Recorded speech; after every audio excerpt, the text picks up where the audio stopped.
औरत से शादी कर ली। उस वक्त कहाँ चले गए थे इंसानियत के पैरोकार, इंसानियत का अलमबरदार जो आज बात करते हैं? कहाँ है वो लोग? पहले उन देते हैं, पहले फतवा गैंग के ऊपर ही पाबंदी लगनी चाहिए। कि जिसने भजन गाया शंभू शंभू करके, तो मैं ये सवाल है मेरा कि अगर वो मुसलमान है तो वो दीन ने इस्लाम को जानती है। मोहम्मद रफी साहब ने भजन नहीं गाया? क्या बिल्कुल। सलमान खान मूर्ति की पूजा नहीं करते? शाहरुख खान क्या मूर्ति की पूजा नहीं करते? और जितने भी एक्ट्रेस हो या एक्टर्स हो, ये लोग तमाम लोगों ने ये किया, लेकिन आप उसको मुसलमान मान? निकाह जायज ही नहीं है। जायज ही नहीं है, तो फिर ये हलाला कैसे जायज हो सकता? तो ये हलाले के हीले में लोग इस्लाम को बदनाम कर रहे थे। बात हो एहतजाज के लिए आ जाओ, जमा हो जाओ, झंडा उठाओ, पत्थर मारो, तो ऐसे में हमें हमारा हक मिलने वाला नहीं है।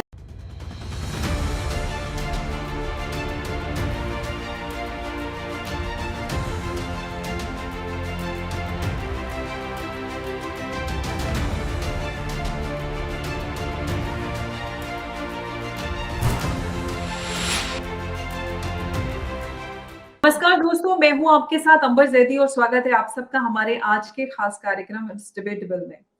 पिछले कुछ महीनों से देश में एक के बाद एक विवादों का सिलसिला जारी है और ये सिलसिला रुकने का नाम नहीं ले रहा है। एक के बाद एक कुछ ना कुछ लगातार चर्चा में बना हुआ है। कभी नुपुर शर्मा का बयान, उसके बाद जो सर तन से जुदा के नारे लगे, उसके बाद सर तन से जुदा हुए, और अभी एक और नई कड़ी जुड़ी है फरमानी नाज वाला, जो जिन्होंने हर हर शंभू एक गाना गाया है, बल्कि भजन कहना चाहिए, जो भजन गाया है उसको लेकर भी विवाद है। अब इन सारे विवादों से सवाल ये खड़ा हो रहा है कि कहीं ना कहीं जो मुस्लिम समाज में कट्टरता बनी हुई है, उसकी वजह से देश को हानि पहुंच रही है। और यही सवालों के जवाब आज हम तलाशेंगे, और इन सवालों के जवाब देने के लिए हमारे साथ जुड़े हैं मौलाना पीर अली कादरी साहब। बहुत बहुत स्वागत है मौलाना साहब आपका। जी मौलाना साहब, सवाल मेरा ये है कि जो सब चल रहा है पिछले कुछ दिनों से देश में, मुसलमानों की कट्टरता पर बड़े सवाल खड़े हो रहे हैं, और सवाल ये कि कट्टरता की वजह से देश को नुकसान पहुंच रहा है। आप क्या कहते हैं? देखिए अंबर जी, इसमें सबसे बड़ी बात तो यह है कि कट्टरता एक तरफ से नहीं, कट्टरता दोनों तरफ से फैल रही है। हर दो समुदाय में कट्टरता फैल रही है, और हमको, आपको, जो हम बिल्कुल ही जो अपने देश के लिए सोचते हैं, देश के लिए बात करते हैं, ऐसे लोगों को फिल वक्त आगे बढ़ना है।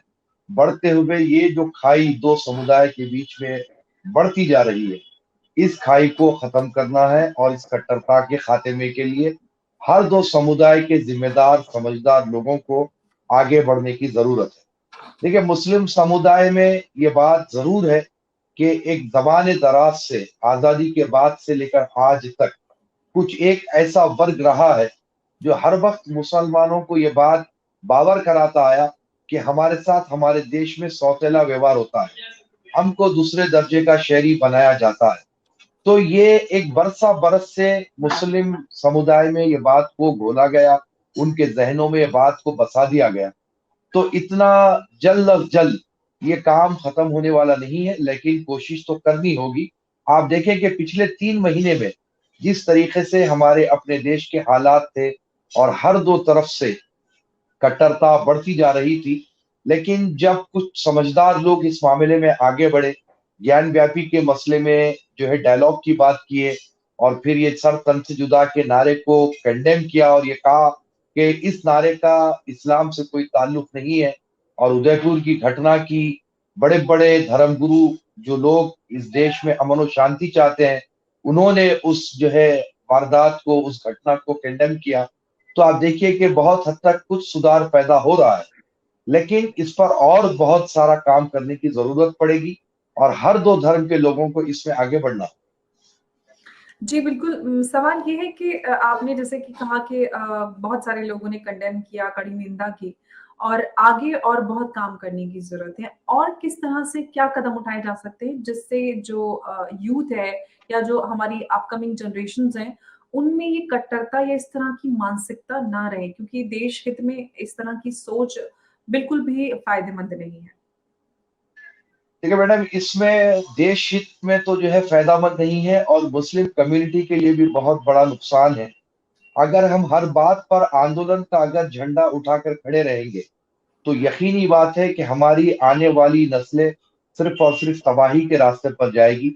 जिस तरीके से आपने प्रयागराज का और कानपुर की घटना को देखा कि जुमे की नमाज के बाद कुछ शरारती तत्वों ने हुजूर पाक सल्लल्लाहु अलैहि वसल्लम की नामूस, उनकी मोहब्बत का नाम लेकर वो लड़के जो अभी 16 साल 17 साल के थे, उनको उकसाया और उनको सामने रखकर वहां पर स्टोन प्लेंटिंग पत्थरबाजी की गई।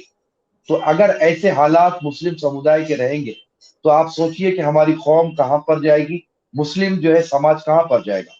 तो हमको जो काम करने की जरूरत है वो यही है कि बिल्कुल ही ग्राउंड लेवल पर उतर के काम करना है। और ये जो बरसा बरस से कुछ लोग जो मुस्लिम धर्मगुरु, मुस्लिम लीडरशिप, रिलीजियस लीडरशिप के नाम से कौम का इस्तेमाल करते आए अपने मफादात की खातिर, इनको ओवरटेक करते हुए हमको काम करने की जरूरत है। और जब तक कि हम जमीन पर उतरकर काम नहीं करेंगे, युवाओं के बीच में जाकर ये तमाम चीजें नहीं बतलाएंगे, इससे जो है ऐसे हालात और खराब होते जाएंगे। 2-3 दिन पहले की बात है कि कॉन्स्टिट्यूशन क्लब में हमने हमारी ऑर्गेनाइजेशन की जानिब से इंटरफेथ एक मीटिंग रखी थी, जिसमें अजीत डोवाल साहब ने भी शिरकत की। तो हमने उनके सामने भी यही बात कही कि हम ग्राउंड लेवल पर उतर कर काम करेंगे। और इसकी कड़ी मैं आपके जरिए बताना चाहता हूं कि हम तेलंगाना के, आंध्रा के और कर्नाटक के कई ऐसे डिस्ट्रिक्ट्स हैं जहां पर हमारा प्रोग्राम हम फाइनलाइज कर रहे हैं, क्योंकि ये बेल्ट में पीएफआई का भी काफी असर है। पीएफआई जिस तरीके से जहर घोल रहा है मुस्लिम नौजवानों के जहन में, तो ये बेल्ट काफी मुतासिर है। इसीलिए हम पहले बेल्ट को चूज किए हैं। इंशाल्लाह अगर अल्लाह की मदद शामिल हाल रही, तो हम बिल्कुल ही ग्राउंड पर उतर कर गली गली बस्ती हम फिरेंगे और नौजवानों में अवेयरनेस लाएंगे। जी, बिल्कुल, ये बहुत बेहतरीन कदम है जो आप लोगों ने उठाया है, क्योंकि इस समय ये सबसे बड़ी ज़रूरत है देश के लिए। जो हालात बने हुए हैं, यूथ जो मुतासिर है इन सारी गलत चीज़ों से, पीएफआई की हम बात कर रहे हैं। उन्होंने मिशन 2047 का उनका डॉक्यूमेंट जो अभी पब्लिश हुआ या पब्लिक हुआ जो कह सकते हैं उसे, उसको लेकर काफ़ी चर्चा हुई कि हिंदुस्तान में जो का इस्लामीकरण करने के लिए या ग़ज़वे हिंद की जो बात होती है, और ये सर-तन से जुदा, और इस तरह की जो बातें निकल के आ रही है। और आपने कहा कि एक तबका या एक जो नेतृत्व रहा मुसलमान समाज का, वो यूथ को भड़काकर अपने फ़ायदे के लिए सड़कों पे उतर आता है। मैं ये सवाल आपसे ये करना चाहती हूँ कि हम आज़ादी का अमृत महोत्सव कुछ ही दिनों में, हम बस चंद रोज़ बाकी हैं, 75 साल पूरे कर जाएँगे। इतने सालों से, दशकों से मुसलमानों को सही नेतृत्व क्यों नहीं मिल पाया, और समाज अपना भला आज तक समझ क्यों नहीं पाया है कि हमारी भलाई किस तरफ है? देखिए मैडम, इसमें जो 2014 से पहले जितनी भी पार्टीज ने हुकूमतें की, आप इनका जो कुछ भी रोल रहा आपने देखा कि मुसलमानों को ये सारी जमातें, सारी पॉलिटिकल पार्टीज एक वोट बैंक की तरह इस्तेमाल करती रही। कभी मुसलमानों की तालीमी पसमानदगी की तरफ ये लोग नहीं देखे, मुसलमानों की माशी पसमानदगी की तरफ ये लोग नहीं देखे। मुसलमानों के चंद एक ग्रुप को ये लोग हायर करे रहे और इनके जरिए मुसलमानों का वोट हासिल करते रहे।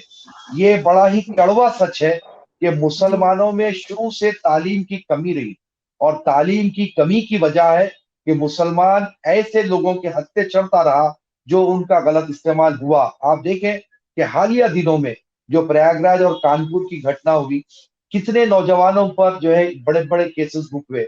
आप मुझे बतलाइए, मैं वो लोगों से सवाल करना चाहता हूं जो लोगों ने उनको उकसाया, और आज जो लोग जेल में है या कुछ लोग फरार है केसेस के डर से अपने घर छोड़े हुए हैं, कौन जाकर उनकी मदद कर रहा है, कौन उनके घर में जाके अनाज दे रहा है, कौन उनके घर की देखभाल कर रहा है? कोई देखभाल नहीं करता। मैं आपके इस गुफ्तगू के जरिए हिंदुस्तान के सारे युवा को यह कहना चाहता हूं कि अपनी जिंदगियों में तरक्की की तरफ आगे बढ़ो, तालीम की तरफ आगे बढ़ो, अपने बच्चों को तालीम की तरफ लेकर जाओ। इस उकसावे में आने से सिर्फ और सिर्फ हमारी बर्बादी है, तबाही है, हमारी औलाद का मुस्तकबिल, पूरा फ्यूचर जो है स्पॉइल होने वाला है, कुछ मिलने वाला नहीं है। हमको चाहिए कि हम अपने देश के साथ सहयोग करें। एहतजाज का झंडा उठाना हर मर्ज की दवा नहीं। आप डायलॉग के जरिए अपनी बात रख सकते हैं। आप भारतीय हैं, आपका हक है कि आप अपनी बात को रखें, हुकूमत जरूर सुनेगी। एक छोटी सी बात आपके सामने मैं रखूं कि लुलु मॉल पर जब विवाद हुआ, कुछ लोगों ने शरारत के तहत वहां पर एक वीडियो वायरल की, जो 18 सेकंड की वीडियो है। आप भी मुसलमान हैं, मैं भी मुसलमान हूं। आप बतलाइए कि 18 सेकंड में कौन सी नमाज होती है? और नमाज की सबसे बड़ी शर्त है कि हम किबले की तरफ रुख करें। अगर आप वो वीडियो देखेंगे तो उसमें जो लोग नमाज का वीडियो वायरल किए हैं, उनका रुख किबले की तरफ नहीं है। तो पता जी। ये चला कि हमारे अपने समाज में कुछ शरारती लोग ऐसे हैं जो माहौल बिगाड़ना चाहते हैं। लेकिन जब बात हुई कि भाई नमाज ही अदा हुई, क्या हुआ? तो मुस्लिम हिंदू धर्म के लोग वहां पर हनुमान चालीसा पढ़ने चले गए। लेकिन हम्म। योगी जी ने जो स्टेप लिया कि ये एक कमर्शियल जगह है, यहाँ पर किसी किस्म की कोई अराजकता, यहाँ पर कोई किस्म की राजनीति नहीं होगी, तो हम जब अपने जमहूरी अंदाज में कोई बात रखेंगे तो हुकूमतें सुनेगी, हमें यकीन है। लेकिन हमारे मुस्लिम समाज को एक बावर करा दिया गया कि कोई बात हो, एहतजाज के लिए आ जाओ, जमा हो जाओ, झंडा उठाओ, पत्थर मारो। तो ऐसे में हमें हमारा हक मिलने वाला नहीं है, सिर्फ और सिर्फ हम नुकसान की तरफ जा सकते हैं। बिल्कुल, आपने बहुत ही सटीक और बहुत बेहतर बात की है, क्योंकि हमने पिछले कुछ सालों में देखा है कि हर मुद्दे को लेकर मुसलमान समाज विरोध प्रदर्शन करने के लिए सड़कों पर उतर आता है, और अंजाम बार-बार क्या हुआ है, ये हमारे सामने है। तो हमें सीखने की ज़रूरत है, ये बहुत सही बात है। और एक बात ये कादिर साहब, कि जो हम पिछले कुछ सालों में जो विवाद या मुद्दे उठे हैं, जैसे हिजाब ban, meat ban, loudspeaker ban, इन सारे मुद्दे को, या ट्रिपल तलाक के विरोध में कानून बना, इन सारी चीज़ों से कहीं न कहीं मुसलमान समाज को ये लगता है कि उनके साथ ज़ुल्म, ज़्यादती हो रही है। अगर कोई चीज़ या कानून का पालन करना, या जो चीज़ समाज में गलत हो रही है, उसको सही किया जा रहा है, तो उससे उनको ऐसा क्यों लगता है कि हमारे साथ गलत हो रहा है? देखिए मैडम, सबसे पहली बात तो मैं आपके जरिए ये बात कहना चाहूंगा कि जहां तक कि मुस्लिम पर्सनल लॉ की बात है, यहाँ पर आप देखें कि फिलवक्त हमारे पास पर्सनल लॉ में बचा क्या है। ट्रिपल हुँ। तलाक खत्म हो चुका, और जो पार्टीशन सूट था उस पर सुप्रीम कोर्ट की रूलिंग आ गई कि लड़का हो कि लड़की हो, दोनों को एक ही तरीके का हिसाब देना होगा। अब यहाँ पर एक ही चीज बच गई है, वो मर्द के लिए चार शादी। तो मैं तो चाहूंगा कि ये पर्सनल लॉ का जो मामला हमारे पास है, इसको आप खत्म कर दिया जाए, क्योंकि इसकी आड़ में मतलब 1 मिनट, हमारा रशीद, कादिर साहब, मैं आपको यहीं पे रोकती हूँ। तो मतलब इसका ये है कि आप यूनिफ़ॉर्म सिविल कोड का समर्थन करते हैं। डेफिनेटली मैडम, इसीलिए कि देखिए, हम सिर्फ यहाँ पर झंडा उठा रहे हैं, जबकि हुँ। पर्सनल लॉ में बचा क्या? जैसे कि मैंने आपसे अभी कहा कि ट्रिपल तलाक खत्म हो चुका, पार्टीशन सूट खत्म हो चुका, एक चीज बच गई, जो वो है चार शादियां। वो तो पहले खत्म होना चाहिए। एक की जिम्मेदारी संभालते नहीं, आप दूसरी शादी करते हैं, तो इससे मुसलमानों की कौम बदनाम हो रही है, मुसलमानों पर उंगलियां उठाए जा रहे हैं, और इस्लाम को बदनाम कर रहे हैं ऐसे लोग जो अपने आप में सकत नहीं रखते, कैपेसिटी नहीं रखते, नमाजी एतबार से मजबूत होते हैं, लेकिन शादी करने का शौक होता है। तो ऐसे लोगों पर पाबंदी लगना चाहिए। और जो दूसरा जो मसला था हलाला का, आपने भी देखा होगा, कई ऐसे वीडियोस थे जो पैकेज के तौर पर हलाला की बात की जा रही है, जबकि ये इस्लाम के खिलाफ है। निकाह को किसी मुद्दत के लिए तय करना, निकाह से पहले वो निकाह होता ही नहीं, निकाह हराम बिल्कुल, है, कंडीशनल निकाह जायज़ ही नहीं है। जायज ही नहीं है। तो फिर ये हलाला कैसे जायज हो सकता? तो ये हलाले के हीले में लोग इस्लाम को बदनाम कर रहे थे, और एक गलत अंदाज में हलाले को पेश किया गया। तो मैं आपके जरिए ये बात का डिमांड करूंगा कि हलाले पर भी बैन लगा दिया जाए। कोई जरूरत नहीं है हमारे पास हलाले की यहाँ पर। ये लेकिन ये जो चीजें हैं, इन चीजों को जब तक कि हम खत्म नहीं करेंगे, याद रखिए, मुसलमान हिंदुस्तान में तरक्की नहीं कर सकेगा। हिंदुस्तान में बिल्कुल। मुसलमानों के साथ ऐसे ही खिलवाड़ होगा। बिल्कुल, जब तक हम समाज की, अपने परिवार की महिलाओं को सशक्त नहीं करेंगे, उनको बराबरी का अधिकार नहीं देंगे, तब तक समाज और देश तरक्की नहीं करेगा, और ये चीज़ समय-समय पर सामने आती रहती है। इंस्टेंट ट्रिपल तलाक बैन हुआ, लेकिन अब तलाक-ए-हसन के केसेस कादरी साहब बढ़ने शुरू हो गए हैं। मेरे पास भी बहुत सारे केसेस हैं, क्योंकि मैंने इंस्टेंट ट्रिपल तलाक पे बहुत सालों काम किया, और काफ़ी उस पे एक्सटेंसिवली बहुत सारे विक्टिम से मुलाकात हुई। लेकिन अब इस तरह के विक्टिम्स आ रहे हैं, तलाक-ए-हसन के केसेस बहुत ज़्यादा बढ़ गए हैं, कि लड़कियों को उनके अब्बा के नंबर पे व्हाट्सएप कर दी तलाक, और 3 महीने तक लड़की को ब्लॉक कर दिया, उनसे बातचीत नहीं, अब्बा के नंबर पे भेज दिया मैसेज कि तलाक देता हूँ, फिर अगले महीने तलाक देता हूँ, और चलता किया। तो ऐसे में जब आप अपने समाज की महिलाओं को उनका अधिकार नहीं देंगे, उनको कहीं न कहीं बच्चे भी साथ में होते हैं, उनकी इस तरह के जीवन होता है, तो आप खुद अपने समाज को अपने जो आपका समूह है उसको अंधकार में डाल रहे हैं। और बेटियाँ तो हर इंसान के साथ जुड़ी है, बहन हो, बेटी हो या आपकी और किसी न किसी रूप में महिलाओं से जुड़े हैं। तो ऐसे में जब महिलाओं के अधिकारों की बात आती है, तो उन पर इतनी मुखरता नज़र क्यों नहीं आती मुस्लिम समाज की तरफ से? देखिए मैडम, इसमें मैं भी बहुत सारे केसेस को हैंडल करता हूँ क्योंकि मैं एक दरगाह का जिम्मेदार हूँ और जी, अल्हम्दुलिल्लाह अल्लाह के फजल करम से हैदराबाद में हमारी काफी ज्यादा फॉलोइंग है। तो हमारे पास भी ऐसे बहुत सारे केसेस आते हैं और कई बार ऐसा देखने में आता है कि कहीं पर लड़के की ज्यादती होती है तो कहीं पर लड़कियों की भी ज्यादती होती है। ऐसा नहीं है कि सिर्फ लड़के की ही ज्यादती होती है, लेकिन यहाँ पर जो इस्लाम ने जो तरीक़ेकार बतलाया है, तो आप भी इस मामले में तवज्जो दें, हम भी दे रहे हैं कि जो मेहर की जो रकम है, उसको एक हम फॉर्मल रकम तय करते हैं, 21,000, 11,000, 1 लाख। लेकिन अब हमें चाहिए कि मेहर की रकम को इतनी बड़ी बांधने लगाए कि वो तलाक देने के लिए 100 बार सोचे। और ये सेम प्रपोजल ट्रिपल तलाक के वक्त भी मैंने रखा था, लेकिन कुछ हमारे सीनियर रिलीजियस लीडर्स ने मेरी इस बात को रद्द किया था और वो ये बोले थे कि ना जितनी सकत है उतना ही बांधना चाहिए। तो इसमें हो ये रहा है कि 50,000, 1 लाख की जब रकम हम मेहर में बांधते हैं, तो किसी बदमाश किस्म के इंसान को किसी औरत की जिंदगी बर्बाद करने के लिए ज्यादा वक्त नहीं लगता। अगर आप मेहर की रकम को बड़ी बांधेंगे तो यकीन जानिए वो जिंदगी में कभी भी तलाक को नहीं सोचेगा, भले ही वो मेहर की रकम की खातिर, लेकिन वो उसकी जिंदगी से जुड़ा रहेगा। और अवेयरनेस लाने की तो बहुत जरूरत है क्योंकि एक माँ, एक बहन, अब मैं हूँ, मुझे भी 3 बेटियां और बिल्कुल। मुझे 4 बहनें थी। तो मैं लड़की का दर्द समझ सकता हूँ और हर इंसान को लड़की का दर्द समझना चाहिए। ये किसी की बेटी है, ये किसी की बहन है। अगर कोई मर्द आदमी ये नहीं समझता है तो मेरी नजर में वो हैवान है, वो हवस का पुजारी है। बिल्कुल, आपने बहुत खूबसूरत और बेहतरीन बात कही है क्योंकि हम सब जानते हैं कि बहन या बेटी या माँ के रूप में हर इंसान के साथ महिलाएँ जुड़ी होती हैं, बेटियाँ जुड़ी होती हैं। और हम जब तक अपनी ही बहनों को, अपनी बेटियों को उनके अधिकार नहीं दिलाएँगे, तो तब तक समाज में बदलाव कैसे आएगा? एक बात जो मेहर की बात हो रही है और जो इंस्टेंट ट्रिपल तलाक के समय भी हम लोग लगातार कहते थे कि और आप भी ये बात कह रहे हैं और बहुत सारे लोग इस बात को कहते हैं कि जब मेहर की रकम तय करने की बात आती है तो 21,000, 51,000 या चंद हज़ार तय कर दी जाती है और उस वक़्त लड़की के माँ-बाप भी बड़ी दिलदारी दिखाते हैं कि नहीं-नहीं कर दीजिए एक मेहर फातिमी या इस तरह की जो जी। रस्मी रकम होती है। ये जो मेहर होता है इसकी क्या कंडीशन है? किस तरह होना चाहिए? क्या किस तरह से जो शरीयत क्या कहती है कि किस तरह से कितनी रकम या क्या तय होना चाहिए जो इस्लाम कहता है? देखिए, अज़्र शरा, अज़्र इस्लाम, मेहर की रकम की जिम्मेदारी, मेहर की रकम का मुतालबा उस लड़की का है जो निकाह कर रही है। ना वहां पर माँ का दखल है, ना वहां पर बाप का दखल है। अगर औरत मुतालबा करती है कि इतने हजार दरम तुम्हें देना होगा और अगर मर्द के पास उतनी ताकत है, तभी वो जाकर के निकाह करे।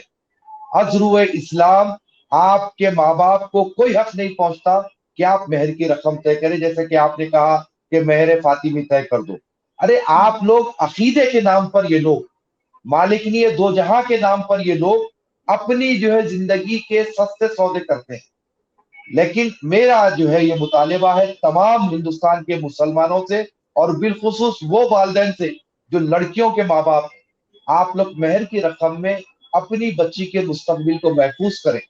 कल के दिन अगर कोई शरारती बदमाश किस्म का इंसान, अल्लाह ना करे, कोई निकाह में आ भी जाएगा, तो वो मेहर की रकम इतनी जबरदस्त और वजनदार रहे कि वो 100 बार सोचे इस लड़की को तलाक दे।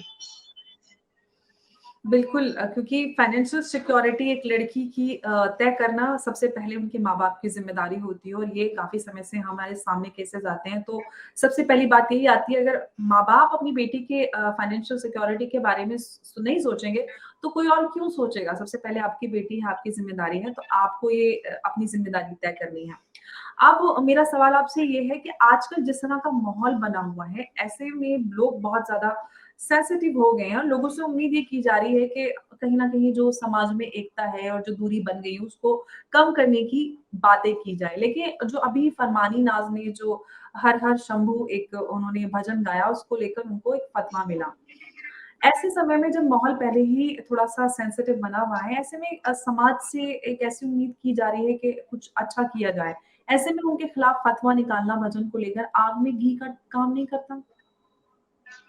देखिए अमर जी, सबसे पहली बात तो ये है कि ये जो हजरात फतवा देते हैं, पहले ये फतवा गैंग के ऊपर ही पाबंदी लगनी चाहिए। हुँ, क्योंकि जब कोई मुफ्ती वक्त है, अल्लाह ने उसे वो इल्म दिया है, तो उसको ये भी हक है कि वो अगर कोई आकर फतवा मांगे भी, तो उसको वो परहेज कर सकता है और किसी न किसी तरीके से वो मामले को टाल सकता है। अब ये जो लड़की जिसने भजन गाया शंभू शंभू करके, तो मैं ये सवाल है मेरा कि अगर वो मुसलमान है, तो वो दीन ने इस्लाम को जानती है कि भाई वो तौहीद की परस्तार हो, खुदाए वाहिद की इबादत करे, ये बात अपनी जगह तय है।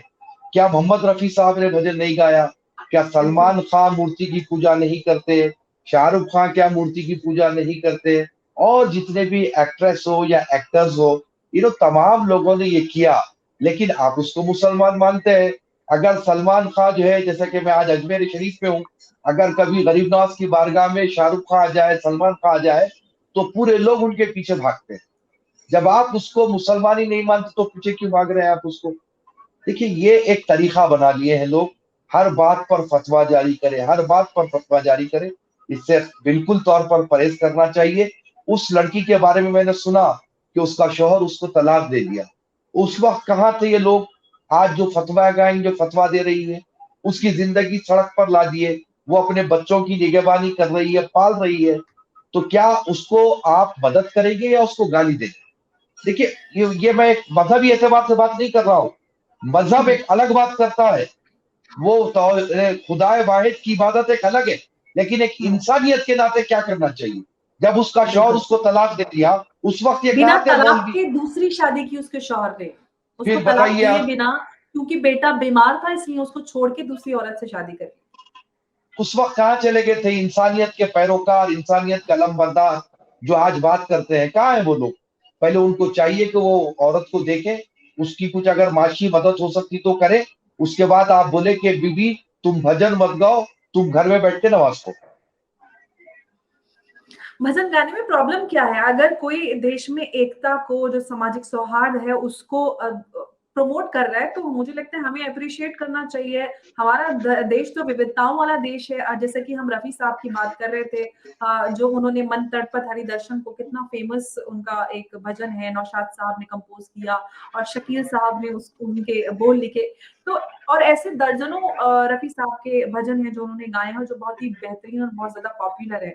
तो मुझे लगता है इस तरह की चीज़ों पे ऐतराज़ करने से बचना चाहिए जब हिंदू भी हमारे जो नात है या इस तरह के और भी बहुत सारे गाने गा सकते हैं, गज़ल गा सकते हैं या जो भी इस तरह की हमद होती है, उनको गा सकते हैं। तो हमारी तरफ से भी अगर ऐसा कुछ होता है तो हमें उन सारी चीज़ों को बढ़ावा देना चाहिए और देश में जो सामाजिक सौहार्द है उस पे को बढ़ावा मिलता है, तो एप्रिशिएट करना चाहिए जो मुझे लगता है ऐसी चीज़ों को। एक मेरा आखिरी सवाल आपसे ये है कादरी साहब कि आजकल जो माहौल चल रहा है, ऐसे में ये जो लोग और घी डालने का काम कर रहे हैं, ऐसे में इन सब लोगों को क्या मैसेज देना चाहते हैं? देखिए मैडम, मैं ये कहना चाहूंगा कि फिल वक्त हिंदुस्तान के हालात इस कदर नाजुक मोड़ से गुजर रहे हैं। यहाँ पर मुसलमानों को बड़े ही समझदारी के साथ और इंसानियत के साथ अपने दूसरे बरादर वतन को साथ लेकर चलना है और अपनी जिंदगी को भी खुशहाल करना है, और हमारे साथ हमारे जो बरादर वतन है उनकी भी जिंदगियों को खुशहाल करना है। और अगर कोई छोटी मोटी बात, कोई छोटा मोटा विवाद पैदा भी हो जाता है, तो फिर रसूल करीम सल्लल्लाहु अलैहि वसल्लम की तालीमात को देखते हुए उसको नजरअंदाज करना है। माफ करने का जज्बा हमें रखना है, अफू दरगुजर का जज्बा हम रखना है, जो इस्लाम की पहली तालीम है। इस्लाम सबसे पहले माफ करना सिखाता है। जब फतेह मक्का हुआ, तो हुजूर पाक सल्लल्लाहु अलैहि वसल्लम ने उन पर हमला नहीं किया, बल्कि तमाम सहाबा को यह हुक्म दिया कि आज अल्लाह ने तुम्हें फतेह नुसरत अता की, लिहाजा तुम आज अपनी मुंडी को नीचे रखो, अपनी निगाहों को झुका कर रखो, जश्न मत मनाओ। तो ये इस्लाम की तालीम है। और छोटे छोटे विवादों को नजरअंदाज करते हुए देश की तरक्की के लिए, उन्नति के लिए हिंदू, मुस्लिम, सिख, ईसाई सब मिलकर काम करेंगे तो सबका भला होगा, देश तरक्की की राह पर जाएगा। बिल्कुल, हम सबको एक साथ आगे बढ़कर, जुड़कर देश की तरक्की और एकता के लिए काम करना है और आज देश में इसकी बहुत ज़रूरत है और हमको इस सारी चीज़ में अपनी भागीदारी को दर्ज कराना है। बहुत-बहुत शुक्रिया कादरी साहब आपका चर्चा में जुड़ने के लिए। बहुत शुक्रिया आपका, बहुत शुक्रिया। नमस्कार, जय हिंद।